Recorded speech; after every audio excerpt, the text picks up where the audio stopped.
So I've been at HIT Lab for quite some time. And as you can see, I'm also a native of New York City. And this is when I took the New York City Harbor. And this is when I looked at the landscape and thinking, what will be our next step in terms of innovation? Well, you can see that this gives you a bit sort of aspiration in terms of what the world can offer, what will be our future. So as we already discussed, my talk is really going to be more of a storyteller. So I think, as we know, data storytelling is really, really a useful tool. And instead of going to dwell on actual detailed numbers, I'm just going to talk about a bit of sort of a top trends and vision. So the first story I want to mention is that my co-author, who is really the expert on big data, he actually one day during lunch, and he said, well, guess what? Whenever I travel, I actually bring a hard copy of my medical records. And this is the person who actually is really a leading expert, in the US on, harnessing data. And guess what? He still bring a hard copy. Well, at that moment, I was just thinking, if we count copy, Xeroxing as part of digitization, maybe that's a very crude form of advancements. On the other hand, when he mentioned about this, I was just thinking about first problem is really accessing your own data. The second question is really interoperability. Well, guess what? Because if you have been to different clinics and hospitals, the challenge is that by having that phone call, it's just not trivial to be able to access your EMR record, not to mention your pharmacy filling patterns and claims. So when, everybody was discussing about, for example, topics like assessing patients' journey, including their medication adherence and so on, how would you be able to even access your own data in a systematic way and holistically? And the third part in terms of this story is that, well, what about the sort of aspects about portability? So this is really kind of a user, friendliness, right? Because if you carry the paper version, what if you lose your luggage? And then also, if you really carry an app, what will be your security backup if you really lose your phone? And if this particular expert is still carrying paper version, I think the fundamental question about sort of innovation is also trustworthiness, right? How would you really be able to trust this invisible sort of data flow where that could capture your very sensitive private information? However, the paper version is no more secure than any other sort of digitized version. So I would like to say for innovation, as fittingly, the topic of the day, the first innovation is really digital, so that's not going to be a surprise. Well, this is something that is very useful. If you go to the website of DIME, which Digital Medicine Society, it actually has a crowdsourcing mechanism. So while you are here, you're really encouraged to share your experience if you have any digital endpoints. So, this is showing for these clinical studies, in terms of sponsors, they start to have digital endpoints. And the crowdsourced, repository contains 112 sponsors. And then what's interesting is the following. Majority of the digital endpoints are still in terms of phase 2 or above those studies. So, this is catching up. As you can see, phase 3 will be really, really critical. And this is already 1/5. So this is really catching up, although it doesn't have sort of a longitudinal view in terms of across different years. So this is something that it's really worth, looking into. And secondly, if you want to look at, what kind of uses of digital endpoints, that will be looking at mainly devices.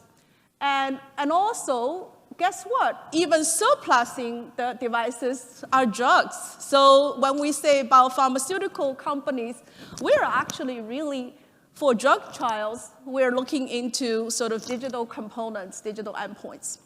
And finally, if you think about the endpoints used, well, as you know, a lot of these secondary endpoints are patient-reported outcomes, while the primary endpoints are clinical endpoints.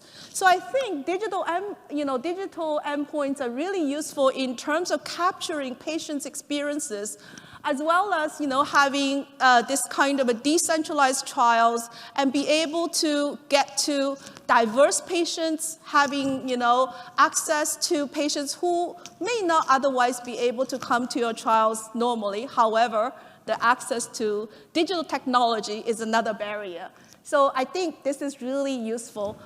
I actually co-authored with the DIME Society in terms of a best practices paper on something called the bring your own device design, where given your device usage, what will be the kind of elements in terms of having rigorous outcomes assessments, having different study design scenarios. How would you think about, what are some of the pathways that this kind of a bring your own device type of designs can help lead you to be adopted. So I think for a lot of the technology entrepreneurs, that will be quite useful to look into and do the crowdsourcing through your partnerships, as well as looking at our best practices. So secondly, I want to say, just as an example, we also had a publication looking at something called, you have this autodialer. Autodialer, this is still fairly crude in terms of having additional counseling to talk with patients to understand their needs. Then the final outcome is really their clinical behavior, which is, did they quit smoking or did they not quit smoking? So this is really, we often hear that, for digital innovations, yes, we end up having the digital twins, as earlier on the discussion says, that we go ahead and rush to these solutions. But what about testing? What about really demonstrating the advantages? So this is a particular study with this schema, which is having the randomization component to have a digital solution versus something called the usual care, meaning they can still see their physicians, they can still take their medications. However, the added benefit is really having that digital component. So with that digital component, you want to also compare, their comparable outcomes. And that's where the randomization, as in the clinical trial setting, will give you this kind of a causal inference so that whether digital can really demonstrate some sort of benefits. So the outcome actually shows something quite interesting, is that when they have one episode of counseling, the benefit was not that sort of significant, whereas when they had 2 or more counseling sessions, the benefit in terms of quitting smoking was much more statistically significant. So this is one other way that how statistics, data science can really work with you to demonstrate the advantages of digital solutions.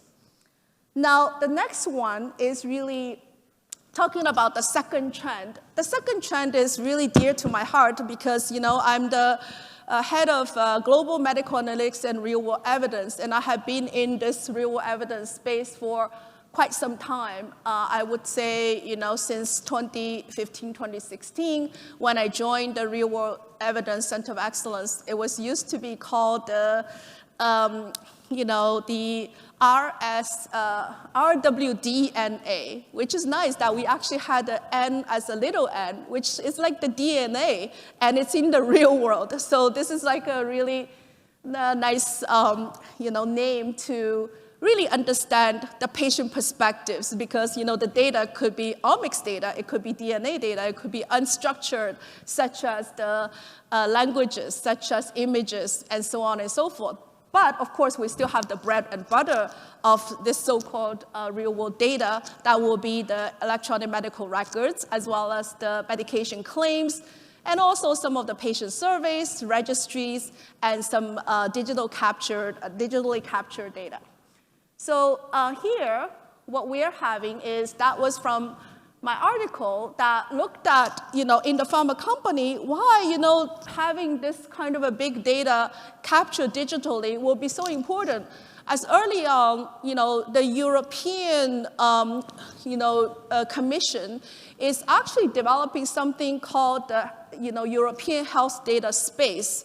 So this is really trying to, after the GDPR, to make it very systematically accessible in terms of data, particularly for research purposes.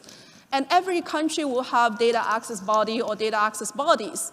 In addition, there will be other aspects such as portability of data across member states, because the one challenge is language barrier. From one country to another country, they're speaking different languages. And secondly, their data capture system and digitization advancements are not equal. So how would you ensure that you'll have this holistic way of accessing data?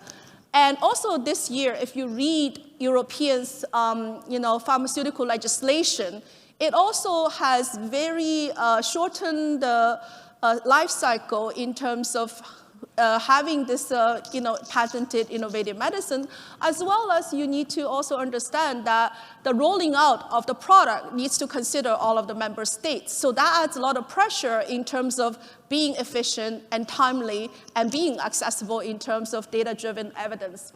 So for the US, on the other hand, we typically, in terms of innovative pharma companies, we looked at drug development. And then in terms of essential sort of pharma companies, we looked at evidence that could be really enable us to have value-added medicines, repurposing, looking at label expansion, and so on. So this is really end-to-end evidence in totality. So what it is giving us is that in terms of the clinical research phases, from the early clinical phases where big data or real-world data can really play an important role, as you can see, once it's at the post-authorization phase, traditionally in terms of health economics outcomes research, with the #1 trend as real-world evidence, it's looking at profiles of the products, such as safety, looking at how patients utilize the products, what kind of switch patterns, what kind of pragmatic trials in terms of digital innovation, and also high-quality data such as registries, pharmacoeconomic study, and also in other parts of the world where digitization is still lagging, there is a systematic way of getting higher quality data. This is called the study designs called charter reviews. And then furthermore, you can look at, this is prospective data collection, but then you can also retrospectively looking at existing data. So the challenge in the US is that we have abundance of data. If you talk to any data provider, that would be 100 million data. That's like, if you don't have 100 million, you have very specialized data that's still really, really highly valuable. However, how do you connect the dots, making sure that this 100 million patients can really tell you from the diagnosis all the way till their therapy outcomes, as well as the reasons why they drop out or they have missing data. Or in the US, we also have the particular insurance system that's really challenging. Sometimes it's cash out of pocket. Sometimes it's just unmet need. Patients are just say, well, given this high cost of medications, I may consider over-the-counter solutions. Or the worst situation is that having no solution. So this kind of, all these behaviorals, as well as the journeys and patient voices can be studied using this kind of real-world evidence. So for real-world evidence, unlike the pragmatic trials, right now this is, assuming this is retrospective type of data, there's no sort of randomization. So that's why the data quality is very challenging because of potential biases. So what typically the design would be is to look at a starting point per patient. So it's really patient-centric solution is that when did I start to have this sort of particular diagnosis or treatment? Well, actually before the pandemic, one day I was walking on the street, in the city, out of nowhere, a really, sunny day, I just slipped and fell. And when I went to the ER, I was told that, yeah, that was confirmed that I actually had fracture. And I never had a fracture before. So what kind of risk factors I had, I started to think at that moment, if that was the moment of, having this kind of a event that was quite surprising to myself. And this was fairly minor, but just imagine that you were informed that you were diagnosed of cancer. You were having, a certain sort of a really severe disease. This will be very traumatic, not only for you, but also for your family, and as well as your surroundings. So it's very important to think about the starting point. Now, looking back, how would my sort of set of variables will contribute towards, this type of, specialized diagnosis or decision for therapy that's called, that is also could be precision medicine. So that could be demographics, comorbid condition, risk factors. But then, I don't need to go over, further in terms of post this event, let's say follow-up, typically 12 months. The challenge with the US data is that it's very employer specific. So if you change jobs, if you move into a different integrated care system, you might lose my follow-up trajectory. So it's very important to be able to find ways, some could be using tokenization, other ways you could be really using some matching to look at, over the years, what happened to me in terms of all these patterns of care, as well as, healthcare resource utilizations. Well, of course, unfortunately, in fact, the variables such as mortality is not very well sort of populated in this kind of data systems. So finally, I don't want to give the buzzwords why I would say artificial intelligence is really, really important, because early on, everybody was already talking about the potential uses of large language models, talking about, as we know, there is something called computer-aided diagnosis that has been in radiology for a long time. So I was in radiology for quite some time as a faculty member at Harvard, and then also, things like structured data, meaning can you cluster patients in terms of a set of, features, and also can you really use the minimal number of features to really do some predictions, and also there were so many, and also real-time monitoring in terms of like blood pressure and so on and so forth. Now, I also want to mention is that lately, there were 2 discussion papers by the FDA, and these are the links in terms of one is talking about these 2 different sort of discussion papers. Another one is in terms of devices, FDA actually showed concrete 90 use cases about how big data has been really useful. And then you can also look at, comparably, the EMA has recently issued something called the reflection paper in terms of AI for drug development. So now in terms of AI uses, FDA show this kind of AI ML in terms of regulatory submissions. I know some speaker will be talking about regulatory aspects later, another day. So in terms of here, the FDA showed that the types of analyses, outcome-driven, covariate selection, pharmacometrics, and also anomaly detection, unstructured data, phenotyping, NLP. I think these are some of the words that are really familiar with many audience members here. In terms of the objectives, we're always saying what exactly the purpose of AI ML? It's nice to run another algorithm, or even rebrand some of the traditional regression-based approach saying it's AI. That's not entirely true. Well, FDA gave the concrete objectives about uses of AI. For example, in the pharma industry, drug discovery, repurposing, as I mentioned, label expansion is really important, drug toxicity, enrichment design, and in this early phase, you may also want to think about external control arms and synthetic control arms, risk analysis, dosage, optimal dosage, adherence, synthetic control, endpoint biomarkers, post-marketing surveillance, so on and so forth. Well, this was from my paper recently, and this was a paper that I wrote in terms of with my colleague, with my co-author, which is to really look at some of the usages of pharma companies. And we have a table in terms of the actual links of the concrete examples of AI, ML being used. So I'm just giving you a high level in terms of the kind of things that pharma companies are showing as examples. So these are compound screening, drug discovery, development, delivery, manufacturing, diagnosis, biomarker, and large language models. So it won't come as a surprise because so many of us have already touched on this earlier. And in terms of the algorithms, people always say, exactly what is AI? Is that algorithm, or is that some sort of intelligence? Well, it could be a combination of statistical tools, data science, and also it could be algorithms, and it could be also human-like kind of thinking behaviors. That's possible. So here, these could be, in terms of unsupervised, in terms of actually, you should say, supervised and reinforced. So I just want to show you that over the years, we have pursued a lot of these topics quite a bit.